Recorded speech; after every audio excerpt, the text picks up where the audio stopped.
Anak saya sendiri sudah tidak menikmati keindahan alam di kampung saya.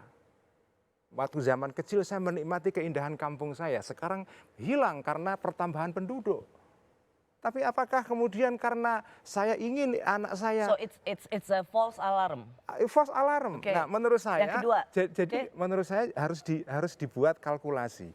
Kepentingan generasi sekarang harus juga dipikirkan, generasi mendatang juga harus dipikirkan. Jadi jangan hanya memikirkan bahwa generasi mendatang kepingin mendapatkan atau harus mendapatkan kesempatan menikmati keindahan Raja Empat atau alam-alam yang lain, maka kepentingan generasi sekarang untuk membangun right to development dihalang-halangi. Gus, Ya, ada hampir 1 juta kematian dini pada saat kebakaran hutan dan lahan di Kalimantan Tengah.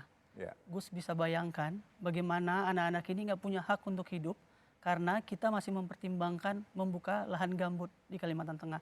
Mungkin itu bukan anak Gus, mungkin bukan cucu Gus, sehingga Gus bisa bilang kita punya hak untuk hidup yang lain.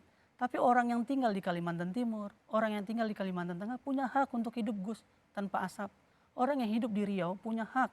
Orang yang hidup di Raja Ampat juga punya hak untuk hidup lebih baik. Ya. Gus mungkin tinggal di Jawa, tidak mendapatkan kebakaran hutan, karena tidak ada gambut di Jawa, Ya. tidak ada batu bara di Jawa.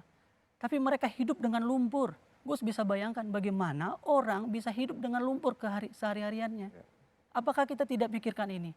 Dan tidak usah jauh Gus, kalau terlalu jauh untuk melihat Kalimantan dan Jawa, lihat Pantura, ada satu desa namanya Timbul Sloko di sana dan sudah terendam. Orang-orang yang tidak punya uang itu tidak bisa keluar dari kampung itu Gus. Sehingga mereka harus hidup dengan banjir. Rumah mereka hampir setengah direndam oleh rob. Mereka hidup di seling-seling plafon. Apa Gus mau bilang bahwa itu bukan hak kita, itu bukan urusan kita. Terus pertanyaannya itu adalah, urusan kita. Ini yang saya sebut dengan narasi fear mongering. Saya tidak sedang Enggak, menakut-nakuti Gus. sebentar, Ini tidak sedang menakut-nakutin. Ini adalah fakta. Anda tadi menyebut soal rob di Pantura Jawa, itu daerah saya.